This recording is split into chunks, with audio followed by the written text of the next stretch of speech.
Let me go over something else we do at Casey Services. We wouldn't want to have anybody in your house that your wife and your kids wouldn't feel comfortable about.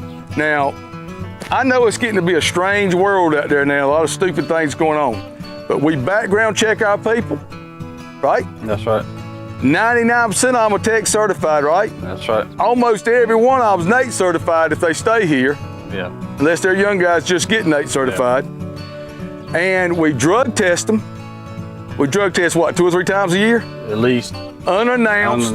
And everybody pees in a bottle, including yours truly, and I post the results. So when you deal with us, you're dealing with, we try to be the best professionals that we can possibly be and make sure we have people in your home that you can trust and you can trust your wife and kids with. Is that not a fact? That's a fact. That's a fact. I see on this box right here, George, this capacitor box, it's got a number right here. What does that number mean?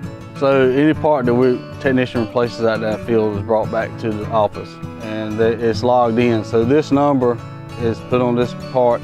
We hold on to it for 30 days. In this logbook. That way we know if we have somebody in our organization that's not up to speed, this starts showing red flags to us. They give you documentation, temperature readings, model number, serial number, all that stuff comes to us and we put it in our computer. So we know everything this human knows about that unit. That's very important when you start troubleshooting, trying to find some problems.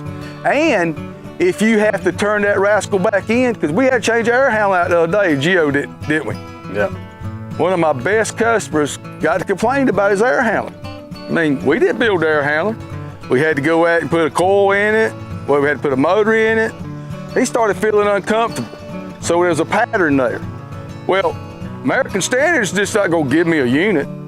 But when we gave them that documentation of what we've done on that unit the last 7 years, what happened? They gave him a unit. They gave him a new unit. So it charged my customer a dime.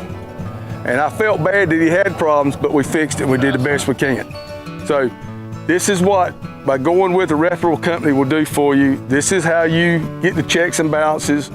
You can do the $49 scam thing, or you can pay the $150 and go with somebody that you can trust. And that's what this is all about, guys. So that's to give you an example. We have GPSs. They tell us exactly their arrival time and how long they was there working on a unit. If you check your boys like you do every week and they're there to 15 minutes doing a 2-system check, what's going on? Now, something is badly going wrong. Flags go off at Casey Services too, because we want to know why it took you 15 minutes to check a 2-system house. Now I've got a tech that's cutting corners or not doing his job. So we either straighten him out or we let him go, right? That's right.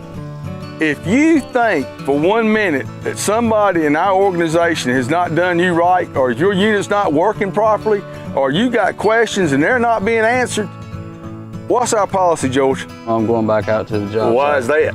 Because I want to see what the technician's missing or what's going on. So you're the guy that checks the tech. And that's just be honest with you. They're human beings, guys. They make mistakes too. And if he goes out with that service tech and he can't be straightened out and he can't make you happy, then what happens? You come. So if you're not happy, you give us a call and I'll make it go away.